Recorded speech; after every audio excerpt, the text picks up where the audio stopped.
bastante pragmático, né? E agora, Ricardo, eu vejo que essa situação de o Trump, e aliás ele mobilizou, né, o regimento 160 de aviação de forças especiais, que é aquele regimento usado pelo Barack Obama para matar o Osama Bin Laden, né? Assim, mais uma vez é o Trump demonstrando uma certa obsessão pelo Obama, né? Quando ele tomou posse em 17, eu estava lá, ele falava: eu vou reunir mais gente do que o Barack Obama, não reuniu, e aí criou o conceito de fatos alternativos, depois falou em prêmio Nobel, porque o Obama ganhou o prêmio Nobel, e agora está pensando em fazer uma operação especial para neutralizar, digamos assim, talvez o Nicolás Maduro, ou o Padrinho, que é o ministro da Defesa, ou o Diosdado Cabello, do interior e tal.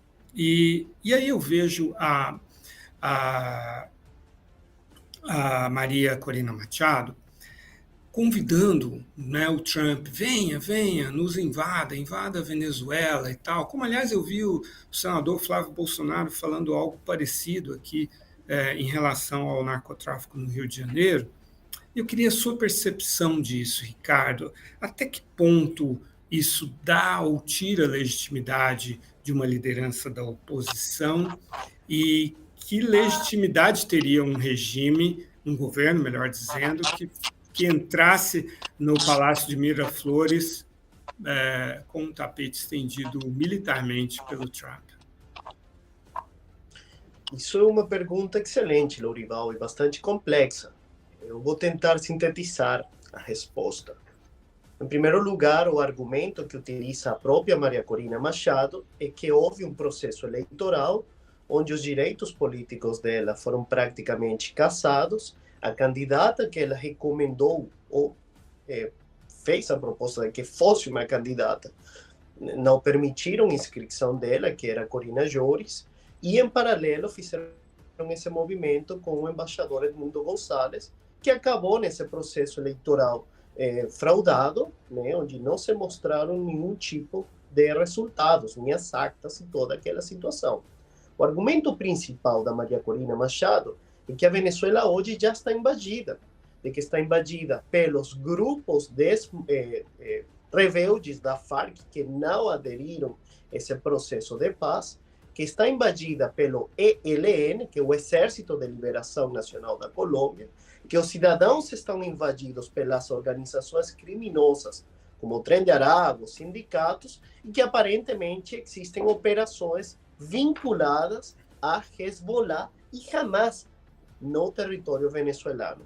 Utilizando esse argumento e reforçando a invasão da soberania venezuelana com a presença de agentes dos G2 cubanos, é que a Maria Corina posiciona a ideia de que a Venezuela precisa ser resgatada de um regime autoritário que oprime aos cidadãos que estão dentro do território e que, por outro lado, promove uma expulsão deliberada que gerou todos esses grandes fluxos migratórios. Agora, diante desse discurso da Maria Corina Machado, existe uma oposição a Maria Corina e uma oposição ao regime de Maduro, que se apresenta como uma oposição light e que acusam outros setores como alacranes, é o término que utilizam, e essa oposição aparentemente participou no mês de agosto de algumas negociações no Reino de Catar. Quais foram as petições realizadas? Em primeiro lugar, a possibilidade de uma transição ao regime de Maduro por meio de uma presidência interina sobre o mandato de Delcy Rodrigues, irmã de Jorge Rodrigues, que é o atual vice-presidente da República. Em segundo lugar, levantamento absoluto das sanções econômicas. Em terceiro lugar, a suspensão das operações militares dentro desse entorno. E assim como essas medidas, um conjunto de propostas que não consideraram o resultado das eleições. Então, eles pediram basicamente que se realizassem novas eleições, que se desconhecesse o resultado da soberania popular que se manifestou nesse processo eleitoral, e isso deixa, portanto, a Maria Corina como uma figura extrema para esses representantes desse setor da oposição. Então, de aí é que entra esse grande paradoxo. Vamos receber o Prêmio Nobel da Paz e, ao mesmo tempo, declarar que é necessário e até legítimo o uso da força por parte de uma potência que vai gerar umas consequências humanitárias no país, mas que isso tem uma finalidade que é a libertação.